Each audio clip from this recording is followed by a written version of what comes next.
Assalamualaikum warahmatullahi wabarakatuh. Waalaikumsalam warahmatullahi wabarakatuh. Pada sore hari ini merupakan kesempatan perdana. Ini merupakan memang rasa penasaran saya selama ini di Kepulauan Anambas akhirnya berbuah manis, karena ibarat gayung bersambut, yang orang yang saya nantikan ini pada sore hari ini hadir datang ke rumah, dan beliau akan berbagi cerita dengan kita.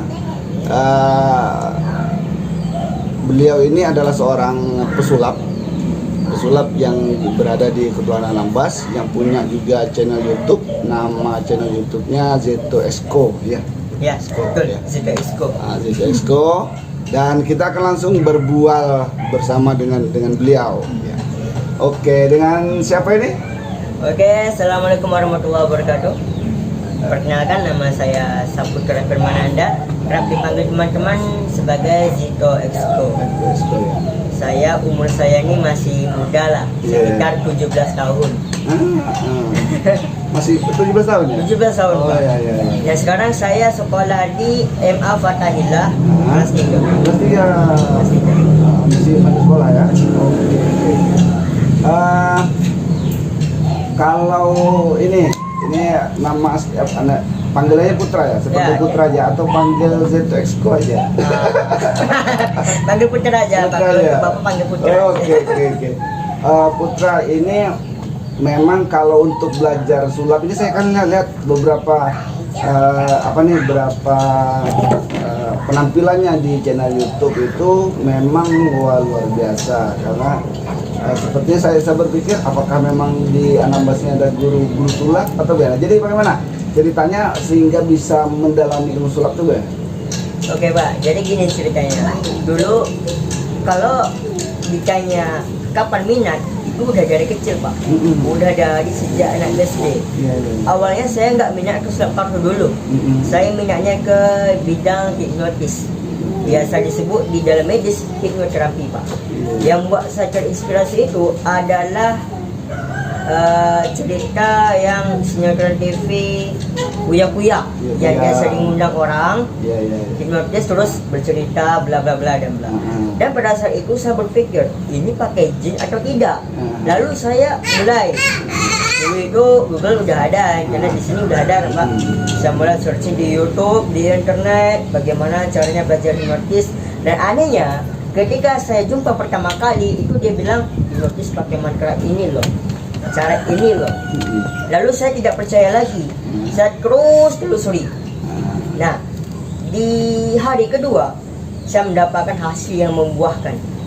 Saya melihat sebuah website yang mengatakan bahwa hipnotis itu asalnya sugesti, yaitu bagaimana caranya kita memberi keyakinan kepada subjek sehingga dia akan melakukan sesuatu yang akan kita bilang nanti. Jadi setelah saya belajar hipnotis, saya lebih ke praktik.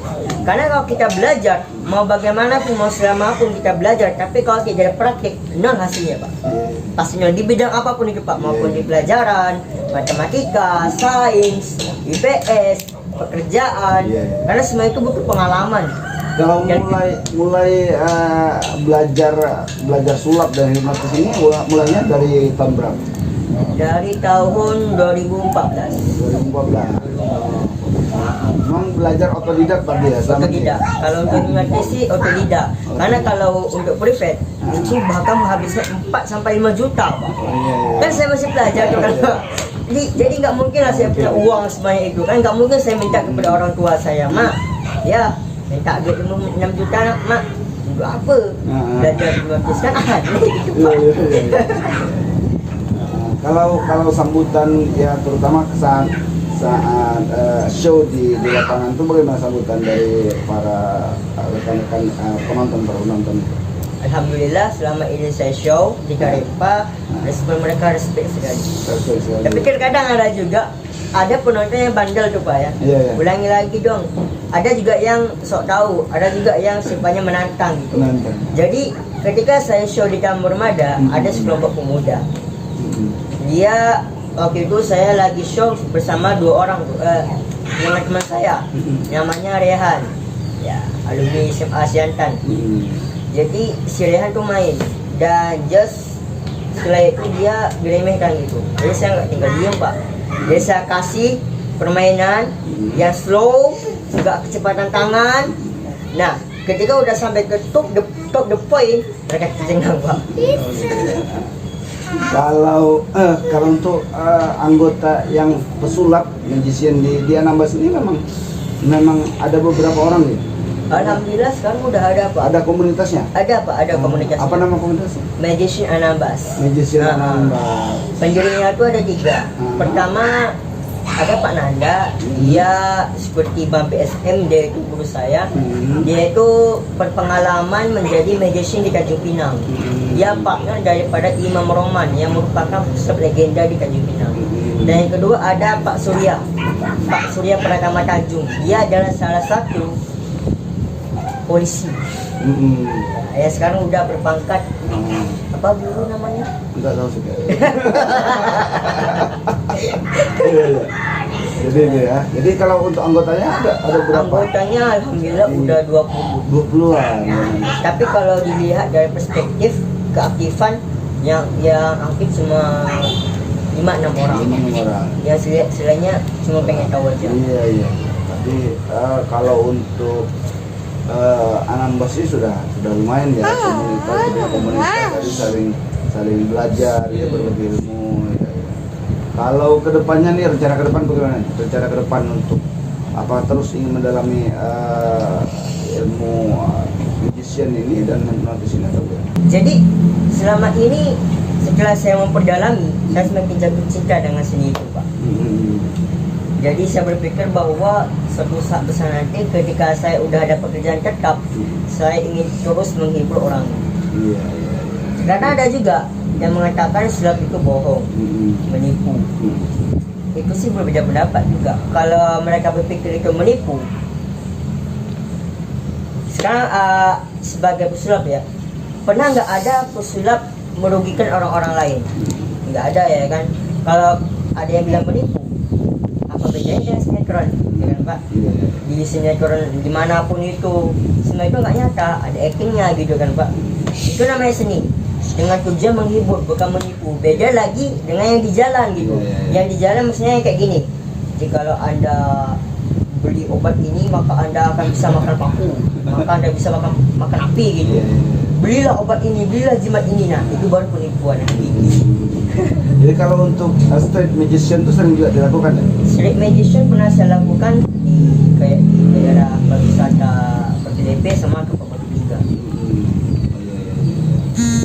3. Baik, ini rekan-rekan YouTube, ini jangan lupa nanti di subscribe ya. Yang kunjungi channelnya namanya Zeto Esko, nanti akan ada di deskripsi, kita juga ada di bawah ini, ada di sini nanti.